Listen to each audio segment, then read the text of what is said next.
तो चलिए इसी बीच आपको सीधा यहाँ से लिए चलते हैं राजधानी जयपुर की ओर, जहां पर आज जयपुर लिटरेचर फेस्टिवल कार्यक्रम में मुख्यमंत्री भजनलाल शर्मा पहुंचे हैं, संबोधित कर रहे हैं, आप भी सुनिए। और ये वो मिट्टी है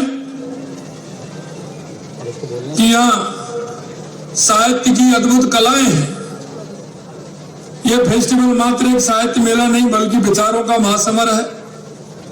ये दुनिया भर के विद्वान एक मंच पर आकर मिलते हैं। आज जब मैं इस मंच पर खड़ा हूं तो मुझे अपार गर्व है और महसूस भी हो रहा है कि जयपुर एक बार फिर से साहित्य और समागम की मेजबानी कर रहा है। जयपुर लिटरेचर फेस्टिवल केवल कार्यक्रम नहीं, ये विचार का उत्सव है, शब्दों का संगम है और संस्कृतियों के बीच संवाद का एक सेतु है। यह आयोजन न केवल साहित्य को पंख देता है बल्कि राजस्थान की सांस्कृतिक धरोहर को वैश्विक पटल पर उजागर करता है। हर साल यह आयोजन नई ऊंचाइयों को छूता है, नए आयाम स्थापित करता है और साहित्य की दुनिया में नए मानक करता है। साहित्य के बारे में हमारे पूर्वजों ने कहा है कि साहित्य, संगीत और कला से विहीन मनुष्य पशु के समान होता है, क्योंकि मनुष्य के अंदर जो वृत्ति होती है वो किसी ना किसी उससे जुड़ा हुआ होता है और वो जुड़ा हुआ होता है तो उसके मन के भाव भी खुले हुए होते हैं। साहित्य मनुष्य की संवेदनाओं से जोड़ता है, साहित्य मनुष्य को करुणा से जोड़ता है, साहित्य मनुष्य को विनम्र बनाता है, साहित्य मनुष्य को चिंतनशील बनाता है। इसलिए आप ध्यान से देखिए तो हमारे पूर्वजों ने ज्ञान, विज्ञान, अनुसंधान, जन कल्याण के ग्रंथ, श्लोक लिखे हैं। उन्होंने ज्ञान को साहित्य के द्वारा लोगों तक पहुंचाया है, उसे लोकप्रिय बनाया है, उसे जन जन को बनाया, उसे जनप्रिय बनाया। मित्रों, व्यक्ति को अनुभूति जब होती है वो तीन प्रकार से होती है। या तो वो देख करके होती है, या वो सुन करके होती है, या वो पढ़ करके होती है। और मैं चाहता हूं कि जिस तरह की अनुभूति उसको होती है, उसके मन में जो प्रश्न आते हैं और जो उसकी सोच बढ़ती है, वो हमारे साहित्य का ही एक दर्पण होता है। और इसलिए हमारी अनुभूति जो होती है, उस अनुभूति के आधार पर ही हमारा साहित्य गढ़ा जाता है। चाहे मुगल आक्रांताओं के विरुद्ध हमारे वीरों को प्रेरित करना हो, चाहे आजादी के आंदोलन में सेनानियों में जोश भरना हो, चाहे आपातकाल के दिनों में तानाशाही शासन को चुनौती देना हो, चाहे युद्धों में सीमा पर सेना का हौसला बढ़ाना हो, साहित्य हर दौर में हर समय राष्ट्र निर्माण का कार्य करता है। साथियों, जब हम साहित्य और संस्कृति की बात करते हैं तो मुझे हमारे माननीय प्रधानमंत्री यशस्वी श्री नरेंद्र मोदी जी का एक प्रेरक संदेश याद आता है। उन्होंने कहा कि कहीं भी आप कार्यक्रम में जाते हो, गुलदस्ता नहीं, पुस्तक भेंट करनी चाहिए, पुस्तक भेंट करनी चाहिए। तो हमारे साहित्य का दर्पण है। यह केवल एक वाक्य नहीं है, यह एक दृष्टि है, एक सांस्कृतिक क्रांति का आह्वान है। गुलदस्ता कुछ दिनों में मुरझा जाता है, लेकिन पुस्तक पीढ़ियों तक ज्ञान का प्रकाश फैलाती है। इसलिए हमें पुस्तक भेंट करनी चाहिए। प्रधानमंत्री जी का यह कथन उनके गहन साहित्यिक प्रेम को दर्शाता है। किताब केवल पढ़ी नहीं जाती बल्कि जीवन को समझने का एक नया दृष्टिकोण देती है। साथियों, राजस्थान केवल किलों और महलों की भूमि नहीं है, यह साहित्य, संगीत और कला की यह पुण्य भूमि है, जहां सदियों से रचनात्मकता का दीपक जलता आया है। आमेर के किले से लेकर हवा महल तक हर पत्थर की कहानी अलग है। और राजस्थान यह वीर भूमि है, यह शक्ति की भूमि है, यह भक्ति की भूमि है, यह महाराणा प्रताप की भूमि है, महाराजा सूरजमल की भूमि है, यह त्याग की प्रमूर्ति पन्नाधाय की भूमि में भक्ति की भूमि मीराबाई की भूमि है और पर्यावरण को अपने आप को समाप्त करने देने वाली माँ, हमारी माँ की भूमि है, जिसने अपनी बेटियों सहित अपने आप को समर्पित कर दिया। आमिर पृथ्वीराज रासो, जिसे हिंदी का पहला काव्य कहा जाता है, राजस्थान की रासो परंपरा वीर गाथात्मक संस्कृति का अद्वितीय उदाहरण है। मीरा की भक्ति से भरे भजन आज भी करोड़ों हृदयों को स्पर्श करते हैं। विजय दान देता, कन्हैयालाल सेठिया, कोमल कोठारी, ये महान विभूतियां राजस्थान की संस्कृति की चेतना की मसाल है। हमारे यहाँ ढोला मारू की प्रेम कहानियां और लोक गीतों में जीवन के रंग हैं। साहित्य हमारी रंगों में बहता है, हमारी लोक गाथाओं में जीता है। जब जयपुर जैसी सांस्कृतिक नगरी में इतना बड़ा साहित्य सम्मेलन होता है तो यह परंपरा और आधुनिकता का अनूठा संगम बन जाता है। राजस्थान और जयपुर के लिए आयोजन साहित्य के नए रंगों से रूबरू होने का अवसर प्रदान करती है। देश विदेश से आए लेखक अपनी रचनाओं और अपनी विचारों में हमें परिचित करवाते हैं।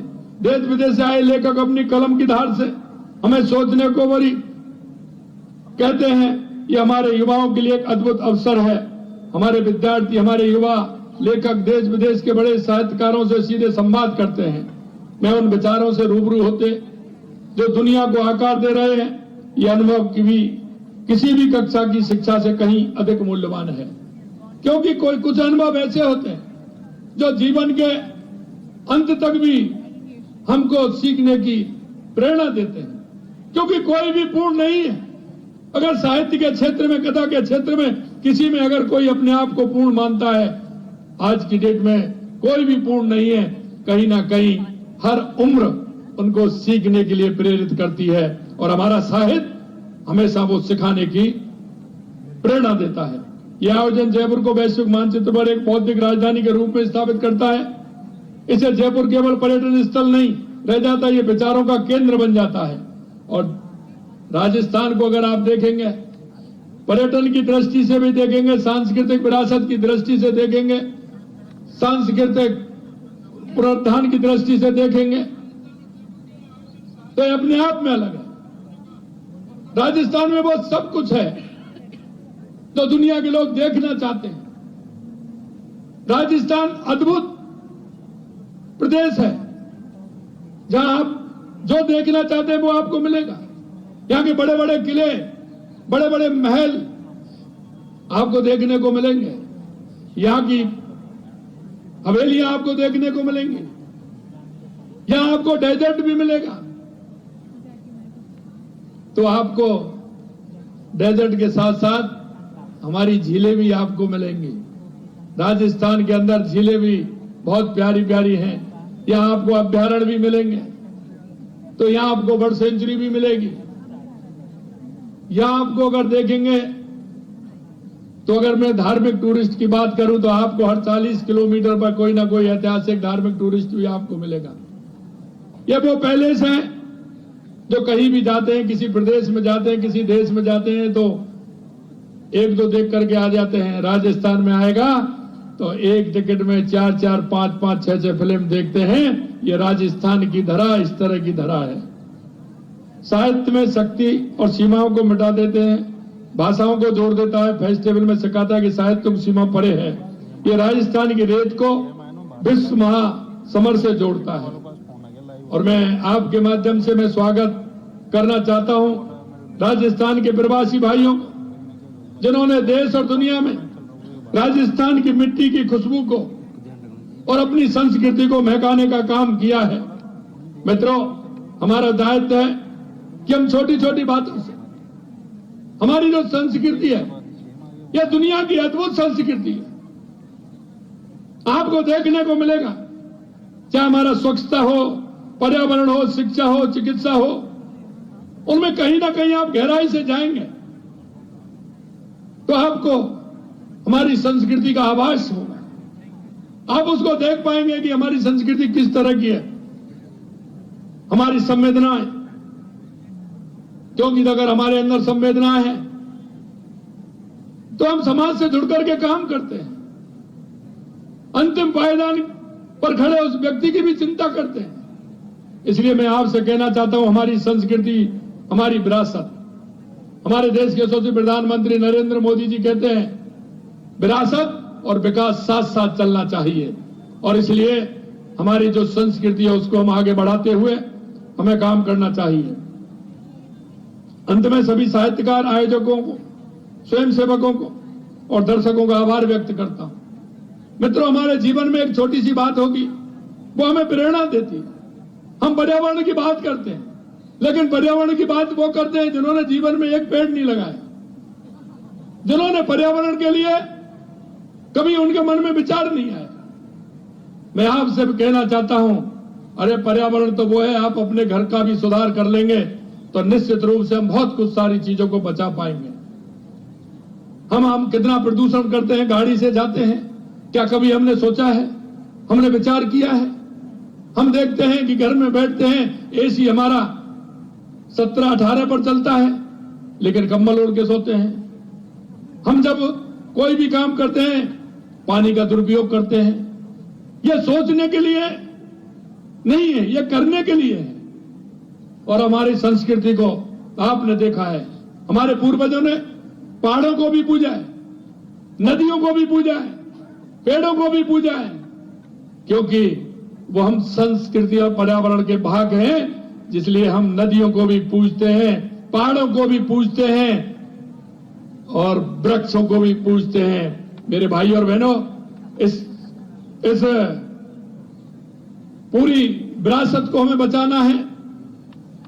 पूरे विश्व को अगर हमें संदेश देना है, क्योंकि यह यहां की समस्या नहीं है, यह पूरी दुनिया की समस्या है। अगर उस समस्या से निजात पाना है तो हमारी संस्कृति से, जो हमारे को ज्ञान देती है कि हमारे पहाड़, हमारी नदियां, हमारे पेड़ जो हमारे पूजनीय हैं, उनका हम सम्मान करें और हमारे पर्यावरण को बचाने का काम करें। मैं निश्चित रूप से आप सभी से इतना ही कहना चाहता हूं, आप सभी का अभिनंदन करता हूं, स्वागत करता हूं। अगले 5 दिनों तक विचारों का महासमर बनने वाला है। मेरा आप सभी से अनुरोध है कि इस अवसर का पूरा लाभ उठाएं, चर्चाओं में भाग लें, प्रश्न पूछें, नई किताब खरीदें, लेखकों से मिलें, साहित्य को जीवन का हिस्सा बनाएं। अगर इस तरह की साहित्य योजना नई पीढ़ी में ऊर्जा भर रही है। हम प्रदेश के विकास के साथ साथ अपनी संस्कृति और साहित्य के विकास के लिए भी प्रतिबद्ध हैं। हम चाहते हैं कि हमारी संस्कृति का, हमारे विचारों का आदान प्रदान हमारी उस युवा पीढ़ी के साथ हो, क्योंकि सदियों से हमारे उन पूर्वजों ने हमारी इस संस्कृति को जिस तरह से पूर्ण रूप से एक समग्र बनाया है, और वो है वसुदेव कुटुंब की भावना को लेकर के जो चले हैं। मित्रों, मैं आपसे यही कहना चाहता हूं कि यह जयपुर लिटरेचर फेस्टिवल की सफलता की कामना करता हूं। आइए हम सब मिलकर इसे सफल आयोजन बनाएं और हमारे सभी साहित्यकार, क्योंकि हमारे सभी साहित्यकार आए हुए हैं, मैं उनसे इतना ही कहना चाहता हूं कि साहित्य अमृत को प्राप्त होता है। साहित्य जीवन भर पर्यंत वो जीवंत रहता है। इसलिए हमारे साहित्य को बनाते समय आने वाली पीढ़ी को हम ये संदेश दे करके जाएं कि जो हम लिख रहे हैं